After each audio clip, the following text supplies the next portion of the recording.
नमस्कार, बहुत स्वागत आप सभी का। आप देख रहे हैं भारत की खबर। मैं हूं सौरभ शर्मा और मेरे साथ हैं इंडिया टीवी के पॉलिटिकल एडिटर देवेंद्र पराशर। देवेंद्र, बहुत स्वागत है आपका। अमित शाह तैयार, फिर क्यों है तकरार। आज संसद के मॉनसून सत्र के आखिरी हफ्ते का पहला दिन था और उस पहले दिन भी सत्ता पक्ष और विपक्ष के बीच में बात नहीं बन पाई, तकरार नहीं टूटी। तो फिर ये गतिरोध क्यों हुआ। मैं आमतौर पर ऐसे शब्दों का इस्तेमाल करने से बचता हूं, लेकिन आज इस्तेमाल कर रहा हूं। सरकार ने आज विपक्ष को ट्रैप कर लिया और राहुल गांधी एक्सपोज हो गए। ये मैं इसलिए कह रहा हूं क्योंकि सरकार ने पिछले लगातार कई हफ्तों से जो विपक्ष की और राहुल गांधी की मांग थी कि होम मिनिस्टर सदन में आए, और 20 जुलाई को दिल्ली में नीट पेपर लीक के मुद्दे पर छात्रों ने जो संसद की तरफ मार्च किया था, उसमें जो बल प्रयोग हुआ पुलिस की तरफ से, उस पर जवाब दें। ये मांग जो उनकी थी, सरकार ने आज एक तरीके से सरप्राइज कर दिया ऑपोजिशन को, ये कहते हुए कि होम मिनिस्टर चर्चा के लिए तैयार हैं और वो हर बात का जवाब देंगे, बस आप सुनने के लिए तैयार हो जाइए। और ये बात जब उनको बताई गई तो उसके बाद कांग्रेस ने कहा नहीं, हमें होम मिनिस्टर के भाषण में कोई दिलचस्पी नहीं है, हमें केवल 20 जुलाई को हिंसा किसके ऑर्डर पर हुई, इस पर उनका जवाब चाहिए। और ये कहकर के उन्होंने अपनी दो मांगे और साथ में जोड़ दी कि सरकार को माफी मांगनी चाहिए, सीधे प्रधानमंत्री को उसके लिए माफी मांगनी चाहिए, और राम मंदिर का मुद्दा भी है हमारा, राम मंदिर पर हमें प्रधानमंत्री का रिप्लाई चाहिए। तो जब आप बार बार गोल पोस्ट चेंज करते हैं और सरकार ने आपकी सबसे बड़ी मांग मान भी ली, उसके बावजूद आप किसी ना किसी तरीके से उससे बच निकलने की कोशिश करते दिखाई देते हैं, तब तो यही लगा कि शायद आपको कभी गृह मंत्री का सदन में बयान चाहिए ही नहीं था। आप इस मुद्दे पर गतिरोध बनाए रखना चाहते थे, सरकार पर दबाव बनाए रखना चाहते थे, ताकि इस मुद्दे की आंच सरकार तक पहुंचती रहे। इससे ज्यादा मंशा आपकी नहीं थी। बाकी जो अंदर की कहानी है वो देवेंद्र आपको बताएंगे, बड़ी इंटरेस्टिंग कहानी है। कैसे आज अचानक सरकार ने ये चर्चा ऑफर कर दी और कैसे राहुल गांधी को प्रेस कॉन्फ्रेंस करके कहना पड़ा कि हमें नहीं चाहिए उनका भाषण। और तकरीबन सौरभ 20 दिन हो गए लगभग अपोजिशन के द्वारा इस डिमांड को करते हुए, और सरकार को शुरू से इस बात का एहसास था कि धर्मेंद्र प्रधान के इस्तीफे के बाद जो ये गृह मंत्री को लेकर राहुल गांधी या कांग्रेस पार्टी के लोग जो कुछ भी कह रहे हैं, वो सिर्फ इस लिहाज से कह रहे हैं कि उनको ऐसा लग रहा है कि धर्मेंद्र प्रधान का इस्तीफा वो उम्मीद नहीं कर रहे थे कि ये सरकार इस तरह का इस्तीफा ले लेगी। वो इस्तीफा हो गया तो जाहिर तौर पर वो एक चाह रहे थे, एक मोमेंटम बने, एक माहौल बने कई दिनों तक, तो वो एक झटका लग गया उस पर। उसके बाद प्रधानमंत्री सीधे जेएनजी के साथ संवाद करने लगे और बहुत सारी चीज़ें ऐसी होने लगी कि उनको, और जंतर मंतर पे जिन लोगों ने प्रोटेस्ट किया उनकी कलई खुलने लगी कि कैसे गालीबाज लोग थे। फिर उन बच्चों ने माफिया मांगनी शुरू कर दी। तो इन सारी चीज़ों के बाद राहुल गांधी और कांग्रेस पार्टी को ये लग गया कि हम इस प्रोटेस्ट के सहारे जो एक उपलब्धि ले सकते थे, एक एडवांटेज ले सकते थे, वो ख़राब हो गया।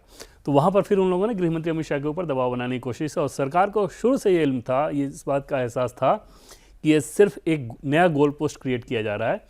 जैसे ही हम लोग उस बात के लिए सहमत होंगे, क्योंकि गृहमंत्री को इस पर जवाब देने में कभी कोई दिक्कत थी ही नहीं, जैसे ही लेकिन हम सहमत हो जाएंगे उसके बाद वो कोई नया क्लॉज जोड़ देंगे। उसके बाद कुछ प्रधानमंत्री को लाए कहेंगे, फिर कहेंगे नहीं प्रधानमंत्री का स्टेटमेंट होना चाहिए। तो उस ट्रैप में सरकार नहीं फंसने जा रही थी। उनका ये मानना था कि अगर गृहमंत्री को लेकर अगर आप प्रोटेस्ट कर रहे हैं तो आप करते रहिए, हमारे जो सरकारी महत्वपूर्ण बिल है उसको हम पास करा लेंगे, बाकी आपको समझाने की कोशिश भी करते रहेंगे।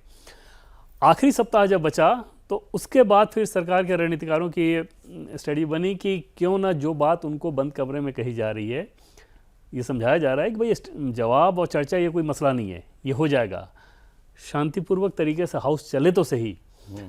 तो वो बात ऐसे होती थी 1-to-1 मुलाकात में या फ्लोर मैनेजर्स के द्वारा। आज बीएससी की बैठक में जैसे ही उन लोगों ने इस बात को कहा, तुरंत संसदीय कार्य मंत्री किरण रिजिजू उनको उस बैठक में जाने से पहले गृहमंत्री अमित शाह से वो मिलकर गए थे, और स्वाभाविक तौर पर उनको एक कमांड दिया गया था, ऑफिशियली कम्युनिकेट किया गया, ऑफिशियली सीधे सबकी बैठक में बीएससी की मीटिंग में कह दिया गया कि ठीक है, एकदम से चर्चा के लिए हम लोग तैयार हैं और गृहमंत्री जवाब भी देंगे और गृहमंत्री ही देंगे। बस ये अनुरोध ज़रूर रहेगा और ये शर्त ये रहेगी कि आप लोग हंगामा ना करें, सुने उस जवाब को, अगर आपको वाकई जवाब ही चाहिए तो। वहाँ से जो लोग बीएससी में कांग्रेस के नेता मौजूद थे या अपोजिशन वाले, वो एकदम से सख्ते में आ गए, क्योंकि उनको ये उम्मीद नहीं थी कि इस बात पे ऐसा कहा जाएगा। फिर तुरंत उन्होंने चढ़ावा चोरी वाला मसला किया। तो वहाँ पर फिर संसदीय कार्य मंत्री ने और स्पीकर ने भी ये कहा कि भाई ये तो किसी राज्य सरकार का मसला है ना, वहाँ की पुलिस काम कर रही है, तो उन सारे तथ्यों को यहाँ कौन रखेगा, कौन बोल सकता है। तो ये तो जो भी है, हर राज्य का अलग अलग मसला होता है, फिर वहाँ पर राज्यों में ही उसके लिए चर्चा होती है विधानसभा में। यहाँ पर चर्चा का मतलब है ना कि अगर मान लीजिए किसी ने अपोजिशन के किसी व्यक्ति ने सवाल खड़ा किया कि फॉर एग्जांपल यूपी की सरकार इसमें कुछ नहीं कर रही थी, पुलिस ने ठीक से जांच नहीं की, एसआईटी ने ठीक तरीके से जांच नहीं की, कोई भी आरोप आप लगाइए, उस आरोप का जवाब कौन देगा यहाँ से? जाहिर तौर पे सही बात। आधिकारिक तौर पे तो वही हो सकता है ना जो उसका सीधे ना वो पत्र ट्रस्ट दे। सरकार का और ना जांच सरकार की। ना जहाँ सरकार की, तो कौन बोलेगा? तो उस लिहाज से वो समझा जा रहा था कि वो तो सिर्फ एक गोल पोस्ट और माहौल बनाने वाली बात थी। बिल्कुल, बिल्कुल। फिर उसके बाद ये भी कहा गया कि भाई मान लीजिए कि आपकी 2 डिमांड थी। एक डिमांड जो आपकी बड़ी डिमांड थी, होम मिनिस्टर में इसका जवाब चाहिए था, उस पर हम तैयार हैं, तो इस पर तो चर्चा कर लो पहले, बिल्कुल। इस पर कर लो, फिर आगे की बात करते हैं। वो उसके बाद आपने राहुल गांधी का वो प्रेस कॉन्फ्रेंस सुना जिसमें उन्होंने कहा कि शाम को उनकी प्रेस कॉन्फ्रेंस हुई, उसमें खड़गे जी और राहुल गांधी दोनों थे, और पहले खड़गे जी बोले, फिर राहुल गांधी बोले, और उन्होंने कहा हमारी ये 3 डिमांड है और तीनों नॉन नेगोशिएबल हैं कि हमको 20 जुलाई की घटना पर होम मिनिस्टर का स्टेटमेंट चाहिए, उसके बाद हमें सरकार की माफ़ी चाहिए, प्रधानमंत्री की माफ़ी चाहिए, और उसके बाद हमको राम मंदिर पर प्रधानमंत्री का स्टेटमेंट चाहिए। अब ऐसा तो नहीं होने वाला ना, तीनों डिमांड नॉन नेगोशिएबल हैं, तो पहले मतलब कि कल मान लीजिए सुबह सरकार उनकी मांगे अगर मान ले, तो कल सुबह पहले होम मिनिस्टर आए, होम मिनिस्टर आकर के अपना माफ़ीनामा पढ़ दें 20 जुलाई की घटना के लिए, फिर पीछे पीछे प्रधानमंत्री आए, वो राम मंदिर पर माफ़ीनामा पढ़ दें, और फिर प्रधानमंत्री जो है राम मंदिर पर लेकर अपना स्टेटमेंट दे दें। ऐसे तो होता नहीं कहीं। तो ये तीनों चीजें नॉन नेगोशिएबल तो का तो कोई मतलब ही नहीं है। आपकी प्रमुख डिमांड स्टूडेंट्स के मुद्दे पर सरकार ने मान ली। आज विपक्ष, राहुल गांधी, कांग्रेस पार्टी उससे भागते हुए नजर आए, इसमें बिल्कुल कोई शक नहीं होना चाहिए किसी को। और आप कह सकते हैं ऑफ गार्ड पकड़ लिया सरकार ने, या ब्लफ कॉल कर दिया ऑपोजिशन का इस सिलसिले में। हम लोग तो खुद बात कह रहे, खुद इस मांग के साथ थे कि अगर विपक्ष ये डिमांड कर रहा है, दिल्ली में इतनी बड़ी घटना हुई, तो होम मिनिस्टर को स्टेटमेंट देने में प्रॉब्लम नहीं होनी चाहिए। और ये भी हम सबको मालूम है कि होम मिनिस्टर जवाब देने पे आएंगे तो ऐसा कोई सवाल नहीं है जिसका जवाब वो ना दे पाए, बल्कि उल्टा वो हावी ही पड़ते हैं ऑपोजिशन के ऊपर। फिर भी वो नहीं आ रहे थे, तो उसकी वजह इन्होंने बताया। अब ये कोई पूछेगा कि भाई आज के दिन का इंतजार क्यों किया सरकार ने ये ऑफर करने में, ये चर्चा ऑफर करने के लिए? जैसे पहले सौरभ मैंने आपको बताया कि जब बैक चैनल बातचीत होती थी तो उसमें तो लगातार ये कहा ही जाता था कि भाई ठीक है। आज जब ये दिखा कि उनके रवैये में कोई बदलाव नहीं हो रहा है, तो फिर ये किया गया कि भाई बीएससी की बैठक में भी इस बात को कहा जाए, ताकि ये एक्सपोज तो हो। और उस बैठक के बाद सीधे बाहर आए किरण रिजिजू, जो कि संसदीय कार्य मंत्री हैं, उन्होंने इस बात को कहा कि हम लोग चर्चा के लिए तैयार हैं, गृह मंत्री जवाब देंगे, विपक्ष शांतिपूर्वक तरीके से सदन की कार्रवाई चलने दे। उसके बाद जब कांग्रेस की तरफ से गौरव गोगोई बोलने आए, तो वो लगातार इस सवाल को वही चढ़ावा चोरी और ये, जब उनसे पूछा जा रहा था कि भाई आपकी एक डिमांड तो मान ली गई है, तो वो तो कर लो ना, स्टूडेंट्स का मसला। स्टूडेंट का मसला तो पूरे देश के लिए है, तो उस पर तो एक बार बात करनी चढ़ावा चोरी कांग्रेस का मुद्दा कब था? इस पर तो अखिलेश यादव समाजवादी पार्टी का वही। और आज किरण रिजिजू ने यह भी कहा कि कांग्रेस और सपा के बीच में मतभेद है, ये उसको सुलझाएं आपस में। और तो मतभेद यही था वो। बिल्कुल। और उस समय भी गौरव गोगोई इसको नकारने की स्थिति में भी नहीं थे, क्योंकि उन्होंने तो बात की नहीं थी राहुल गांधी से, ये कांग्रेस के बाकी जो नेता थे। तो स्वाभाविक तौर पर आप समझ सकते हैं कि वहाँ पर कांग्रेस पार्टी एकदम से सख्ते में आई कि अब क्या करना चाहिए। और उनको ये समझ में आ गया कि जैसे ही ये डिबेट होगा, तो मैं आपको एक और चीज़ सौरभ बताऊं कि बहुत सारे लोग ये सोचेंगे कि झारखंड में, क्योंकि हेमंत सोरेन की कांग्रेस पार्टी की सरकार के साथ गठबंधन सरकार है और वहाँ पर पुलिस ने ब्रूटली लाठीचार्ज किया, तो उसके बाद शायद अब केंद्र सरकार इस बात को चर्चा के लिए तैयार हो। गृह मंत्री अमित शाह जब अपना जवाब देंगे, और अगर अपोजिशन इस बात के लिए तैयार हो उनका जवाब सुनने के लिए, तो उसमें झारखंड का वो जिक्र भी नहीं करेंगे, ये पुलिस लाठीचार्ज या इस तरह की चीज़ों का झारखंड की बात ही नहीं करेंगे, बिल्कुल नहीं करेंगे। और ये सरकार के जो कुछ मंत्री हैं, ये बार बार कम्युनिकेट भी कर रहे हैं कि अगर कांग्रेस पार्टी के नेता अगर इसको समझ सकें या एश्योरेंस लेना चाहें तो ले लें कि बात होगी 20 तारीख की ही, सुने तो सही 20 तारीख वाला। मतलब सरकार ऑपोजिशन को, कांग्रेस पार्टी को कोई बहाना नहीं देना, छोड़ना चाहती है उनके पास। हाँ, किसी भी वजह से वो ये किसी भी वजह से। दूसरा, जैसे गृहमंत्री अमित शाह के केस में खासतौर पर सौरभ आप देखें ना, तो वो उन नेताओं में से हैं जो चाहे सरकार का मसला हो या अगर पार्टी के नेता के तौर पे पार्टी के जैसे राष्ट्रीय अध्यक्ष थे, तो उस समय अगर कोई जिम्मेदारी उनके ऊपर आती है, कोई जवाबदेही उनके ऊपर आती है, तो डायरेक्टली ऑन करने वाले लोगों में से हैं। जैसे अगर उनसे कोई फैसला हुआ जिसका कुछ गलत निर्णय निकला, तो सीधा ऑन करते हैं कि हाँ ये मेरी जिम्मेदारी थी, मैंने ये कहा था। अगर अपने नीचे किसी नेता को उन्होंने कोई बात कही या उसको कोई फ्री हैंड दिया और उससे गलती हो जाए, उसको भी वो खुद ऑन करते हैं कि नहीं नहीं वो मेरी जिम्मेदारी है, मैंने उसको कहा था। एक उदाहरण आप नहीं देख सकते, चाहे गुजरात के सरकार में थे तब से लेके बीजेपी केंद्र में जब दिल्ली में आए, तो पार्टी से रिलेटेड मैटर हो तो, या सरकार के मंत्री के तौर पे उनका काम करने का तरीका हो, तो हर जिम्मेदारी को खुद ऑन करते हैं, उसको बोलते हैं। मणिपुर में भी आपको ने देखा होगा कि इतना सेंसिटिव इशू एकदम से आके जवाब दिए हाउस में और बोले कि हाँ मेरी जवाबदेही, मेरी जिम्मेदारी। वो इस बात को भी कहते हैं कि अगर गृह मंत्री रहते हुए बहुत सारी चीज़ें अगर अच्छी हो रही हैं और उसका क्रेडिट बतौर गृह मंत्री अगर मेरे जिम्मे आ रहा है, तो अगर कुछ गड़बड़ हो तो उसका डिस्क्रेडिट कैसे मेरे ऊपर नहीं आएगा, मैं उस जवाबदेही से कैसे बच सकता हूँ, मैं बिल्कुल इसको ऑन करके बोलूँगा। तो उस तरह की फितरत वाले नेता के सामने राहुल गांधी को भी पता था कि जब वो जवाब देंगे तो फिर धज्जियां उड़ाएंगे, बहुत सारे तथ्य रखेंगे, जाहिर तौर पे उस डिस्कशन वाले उस मोड में वो आना नहीं चाह रहे कांग्रेस आज पार्टी के लोग। कांग्रेस पार्टी को, पूरे विपक्ष को राहुल गांधी ने कितने टफ और वीक स्पॉट पर खड़ा कर दिया ले जाकर के। शाम को जब उन्होंने प्रेस कॉन्फ्रेंस की तो उन्होंने कहा कि हमें कोई जनरल स्टेटमेंट में कोई दिलचस्पी नहीं है होम मिनिस्टर की। वो यहां तक बोल गए कि वो शिक्षा पर क्या सोचते हैं हमें ये सुनने में भी कोई इंटरेस्ट नहीं है। तो आपका इंटरेस्ट किस चीज में है? तो उन्होंने कहा कि हमें उनका भाषण नहीं सुनना, हमें केवल 20 जुलाई पर उनका बयान सुनना है। अब बिजनेस एडवाइजरी कमेटी की मीटिंग में ये बात रखी गई, अगर चर्चा होती तो चर्चा का कोई टॉपिक डिसाइड होता, ये भी तो, इस पर भी तो बहस होती होगी ना भाई, आप किस नाम पर चर्चा करेंगे। तो आप वहां ये कहते हैं कि हम इस विषय पर चर्चा करेंगे, स्पेसिफिक इस बात पर चर्चा करेंगे, वो तो वहां तक तो आप पहुंचे ही नहीं अभी। और फिर आप ये इमेजिन कीजिए, सरकार जब चर्चा के लिए मान गई है और ये भी कह दिया कि स्टूडेंट प्रोटेस्ट पर ही चर्चा होगी, इससे ज्यादा और क्या स्पेसिफिक आप सरकार से उम्मीद करते हैं? कोई भी सरकार हो, क्या एक लाइन में 20 जुलाई को छात्रों पर डंडा किसने मारा, क्या कोई भी सरकार, होम मिनिस्टर इस शीर्षक के साथ चर्चा में आ सकता है? अरे आपने, मैं तो कहता हूं राहुल गांधी आज अगर वो चर्चा स्वीकार कर लेते तो ये पॉइंट स्कोर होता उनका कि चलो हमारे दबाव में सरकार को चर्चा के लिए मानना पड़ा। और फिर आप भी कहते हैं अपनी बात, होम मिनिस्टर को भी सुनते हैं। वहीं गड़बड़ हो जाती है ना, जैसे ये लाइन है ना कि अमित शाह तैयार फिर क्यों तकरार। अमित शाह तैयार इसीलिए तकरार, क्योंकि उनको पता है कि अगर डिबेट होगा तो तथ्य के साथ फिर जब चीज़ें रखी जाएंगी तो जब तक डिबेट खत्म होगा माहौल बदल गया रहेगा। अब आप अगर डिबेट से भागेंगे तो आप एक्सपोज होंगे। बस, तो वो उनको एक पॉलिटिकल पोजीशनिंग लेनी है कि बार बार कि स्टूडेंट्स पे शूट आउट हुआ, ये हुआ, ये होम मिनिस्टर के अंदर करेज नहीं, वो डर रहे हैं, वो चर्चा करके आने को तैयार, आप चर्चा से भाग रहे हो, कह रहे हो कि करेज नहीं है।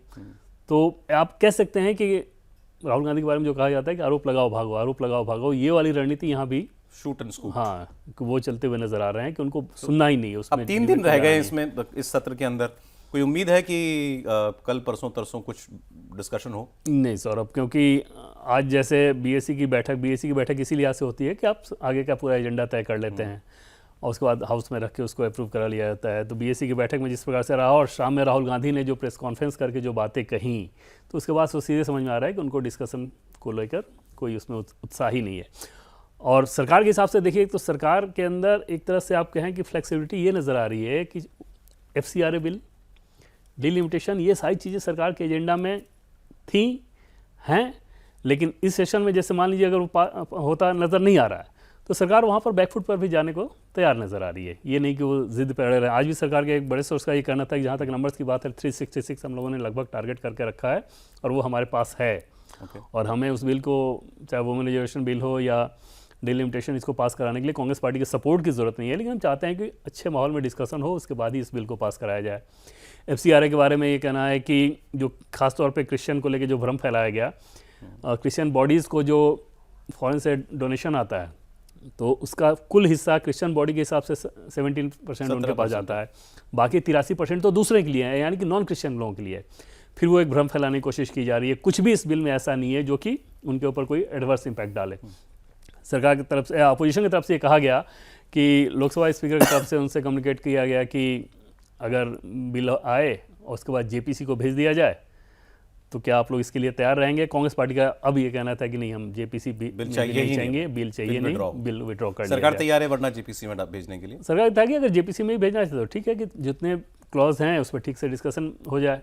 तो सरकार का, मैं कहने का मतलब ये कि अगर ऐसी चीज़ों पे सरकार अगर बैकफुट पर जाती दिख रही है तो उसमें भी सरकार को परहेज नहीं, गुरेज नहीं। और ये डेमोक्रेसी के लिए अच्छी बात भी है कि हमेशा आप हाई हैंडेडनेस के साथ किसी चीज़ को हैंडल नहीं कर सकते। अगर ये लगे कि माहौल थोड़ा गड़बड़ है, मान लीजिए भ्रम फैला ही दिया गया, तो फैला दिया गया है ना, तो उसमें अगर आप बहुत हल्ला गुल्ली में अगर उस बिल को आप पास कराएंगे तो मैसेज और ख़राब जाएगा। तो ये बड़ा ज़रूरी है कि हाउस ठीक तरीके से चले तभी आप बिल को पास कराएं। अरे ये भी कहा जा रहा है कि यही वाला बिल में एकदम से नाम मेरा FCRA बिल जो है कि इसको लेकर के DMK और शरद पवार की जो पार्टी है उनका भी रेड सिग्नल है, और चूंकि इन दोनों का साथ चाहिए विमेंस रिजर्वेशन बिल के लिए तो इसलिए भी इस पर पीछे हटने के लिए तैयार है। ये एक हिस्सा है, ये भी एक हिस्सा, जैसे मैंने कहा ना कि जो भ्रम फैला दिया गया है तो उन दलों का भी यही कहना है कि भले ही बिल में वो सब प्रावधान नहीं है, लेकिन अगर ग्राउंड पे भ्रम फैला हुआ है और इस बात को लेकर हमारे पास शिकायत आ रही है, और सिर्फ यही दोनों नहीं, जैसे गोवा में तो BJP की सरकार है, वहाँ से ही आ रहा है, TDP के लोगों ने भी इस बात को कहा है, नॉर्थ ईस्ट के लोगों ने इस बात को कहा है। आपने देखा कि मिजोरम के तो मुख्यमंत्री मिलने जब आए थे तो उन्होंने भी क्या कुछ कहा। क्रिश्चियन बॉडी गृह मंत्री अमित शाह से खुद मिली है, तो उनको हालांकि उस बातचीत में उनको एश्योर किया गया। बावजूद इसके अगर ये फैला हुआ है तो सरकार वहाँ पर कोई अड़ियल रवैया अख्तियार करती नज़र नहीं आ रही है कि नहीं इसी सत्र में हम इसको पास करा ही लेंगे, जो कि सरकार का एजेंडा था। ठीक है, मतलब इसमें कोई दो राय नहीं कि सरकार के एकदम एजेंडे में ये दोनों चीज़ें सौरभ थी, और अगर ये नहीं हो रहा है तो सरकार के लिहाज से अगर आप देखिए तो वो एक झटका है, बट वो उस पर 2 कदम पीछे अभी जाने को तैयार है। आगे के लिहाज से जरूर आप ये कह सकते हैं कि वो ऐसा नहीं है कि वो एजेंडा से बाहर चला जाए। नहीं फिलहाल मतलब महिला आरक्षण और डिलिमिटेशन के लिए एफसीआरए को बैक बर्नर पर रखने के लिए तैयार है सरकार। हाँ हाँ, और महिला आरक्षण डिलिमिटेशन भी अब इस सेशन में अब क्या ही होगा, तो 2 दिन बच ही गए। तो निश्चित तौर पे आप कह सकते हैं कि सरकार की तरफ से एक फ्लेक्सिबल अप्रोच दिखाने की कोशिश की जा रही है कि अगर हमको सबको साथ लेकर चलना है तो उसको करते नज़र आ रहे हैं। मोटे तौर पे लेकिन यही लग राहुल रहा है गांधी की तरफ से आप देखिए तो उनके स्टैंड में, उनकी लाइनिंग में कोई बदलाव होता नज़र नहीं आ रहा है। एटलीस्ट जाहिर तौर पे उनको सरकार की बात सुननी नहीं चाहिए, लेकिन लोगों की बात तो समझ में आनी चाहिए कि लोग इसको कैसे देखेंगे। अब लोगों से लगातार अपने देश में कहा कि गृहमंत्री जवाब दें जवाब दें जवाब दें, जब इधर से आ रहा है कि हम जवाब देने को तैयार हैं तब आपको जवाब चर्चा शुरू करा दे सरकार, इसी मुद्दे पे स्टूडेंट्स के मुद्दे पे शुरू करा दे सरकार। हंगामा इतना ज़्यादा हो रहा है ना, हंगामा इतना ज़्यादा हो रहा है, तो डेली अगर आप देखें तो बहुत ही ज़्यादा हंगामा हो रहा है। चैलेंज बात। और झारखंड की जहां तक बात है, राहुल गांधी का उस पर भी जवाब बड़ा अटपटा था, सीधा सवाल हुआ। झारखंड में भी लाठीचार्ज हुआ, टीयर गैस चला, वाटर कैनन चला, आपको उस पर क्या कहना है? उन्होंने कहा शांतिपूर्ण प्रदर्शन पर, छात्रों पर बल प्रयोग के साथ हम बिल्कुल नहीं है, और ना हम ऐसा सुझाव देते हैं। तो बात सुझाव की और उसकी तो है नहीं ना, आपकी राय की। आप तो सरकार का हिस्सा हैं, तो आपको तो ये बताना है कि आप उसके लिए कर क्या रहे हैं। वहाँ कोई थर्ड पार्टी नहीं है राहुल गांधी, कांग्रेस पार्टी झारखंड की सरकार का एक अहम पार्ट है। तो लेकिन बस उन्होंने एक रस्म अदायगी सी की और वो कंडेम किया बस उन्होंने। अब वो भी क्वेश्चन आप समझिए किस रूप में था कि आप सरकार में कंडेम करने का काम तो अपोजिशन करता है, आप तो सरकार में हैं, आप तो सीधे से बोलते हैं कि भाई अगर यहाँ गलत है तो वहाँ कैसे सही हो जा रहा है।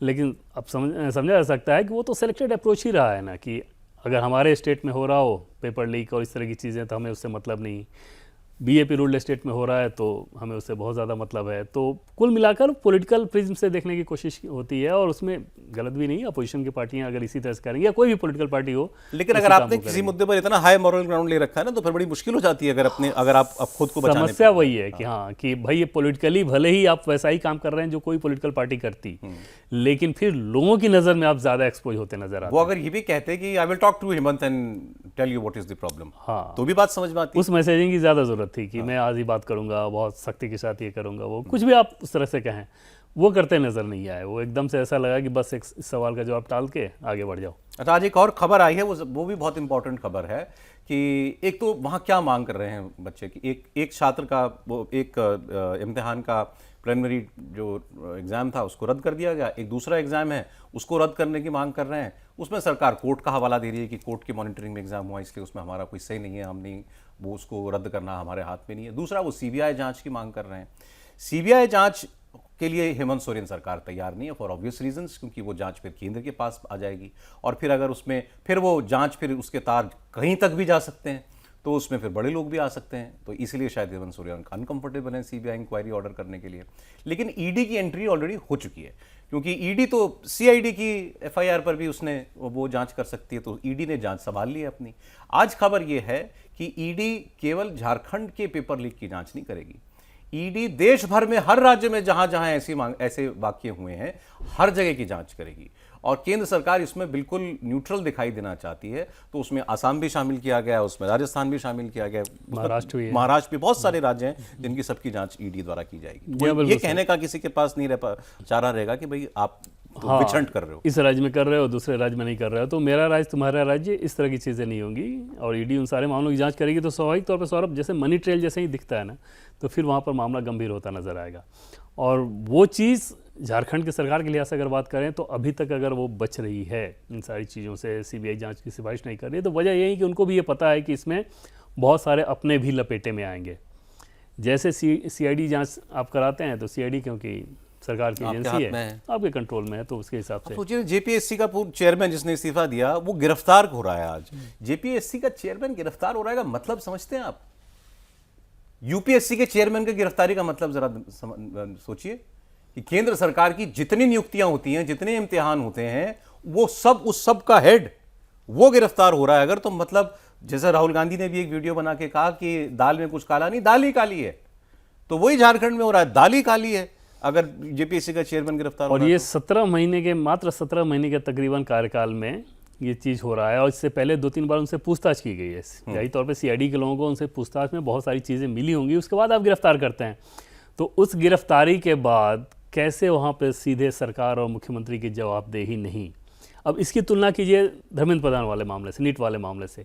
नीट वाले मामले में क्या था कि जिसने क्वेश्चन सेट किया उसने लीक किया। और यहाँ पर क्या दिख रहा है कि जो चेयरपर्सन है, चेयरमैन है, उसको आप गिरफ्तार कर रहे हो। मतलब गिरफ्तारी उसने, वहाँ पर एनटीए हेड की गिरफ्तारी नहीं हुई थी, तो आप, लेकिन वहाँ पे सीधे सीधे इस्तीफा चाहिए था। यहाँ पर नहीं, मैं तो यहाँ राहुल गांधी का डायलॉग फिर कहता हूँ। राहुल गांधी होम मिनिस्टर के लिए कह रहे हैं ना कि अगर पैलेट गन चली तो या तो आपने चलवाई तो आप कल्पेबल हो, या आपको मालूम नहीं था तो आप इनकॉम्पिटेंट हो, either way you have to go. ये राहुल गांधी ने कहा, आज ही कहा।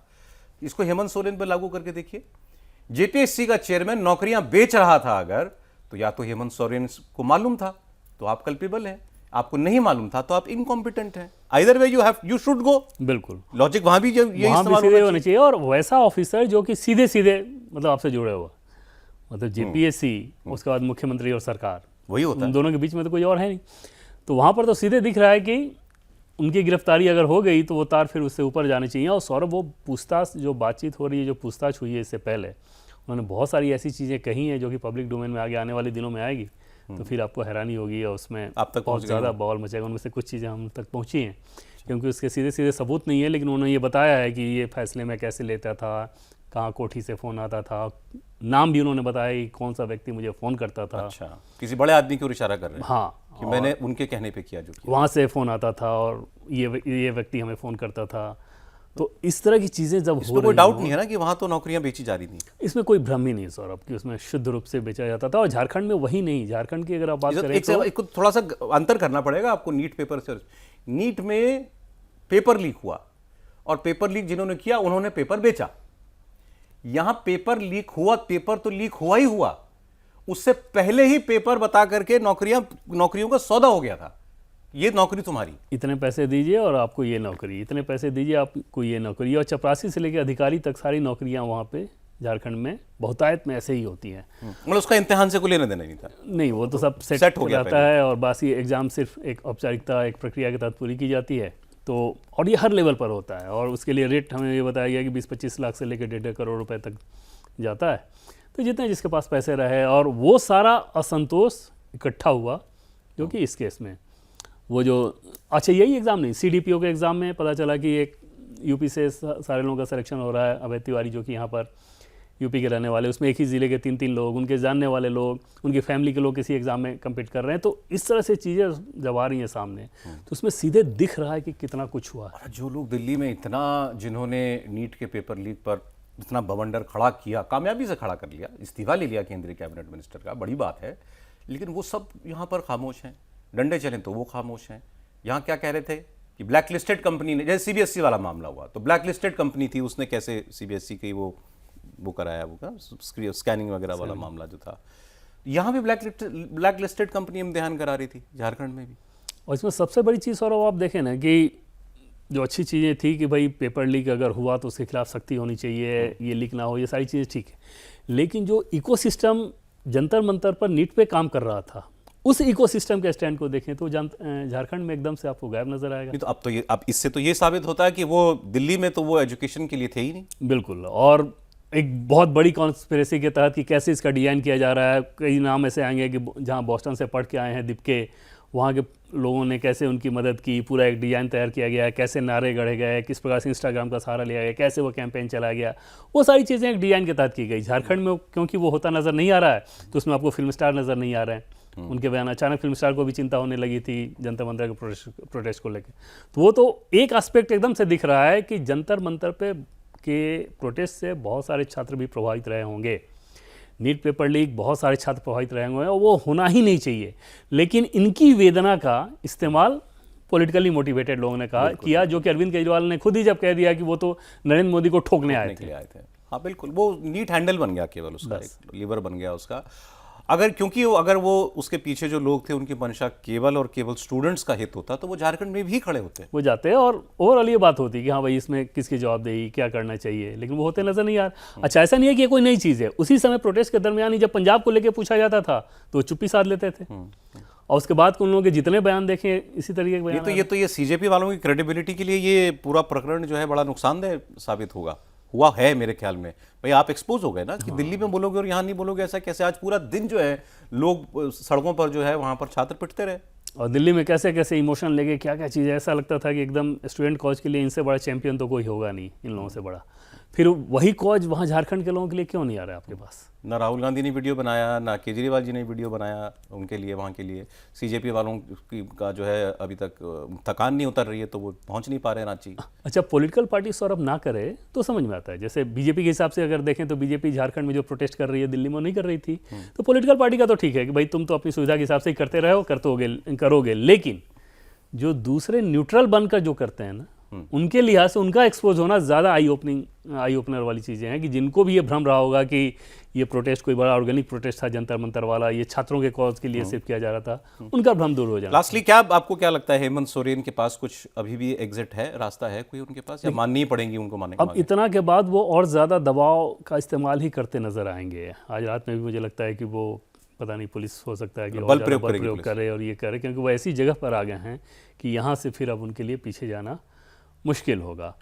और स्टूडेंट्स के हिसाब से आप देखें तो उन्होंने अपनी एक तरह से पूरी ताकत लगा दी है ऑर्गेनिक वे में करने के लिए कि कैसे इस प्रोटेस्ट को के सहारे हम सिस्टम को कुछ बेहतर करा सकें। जैसे वहाँ पर पॉलिटिकल पार्टीज़ के हिसाब से भी देखें सौरभ, तो इस प्रोटेस्ट का फ़ायदा किसी पार्टी को मिलता नज़र नहीं आ रहा।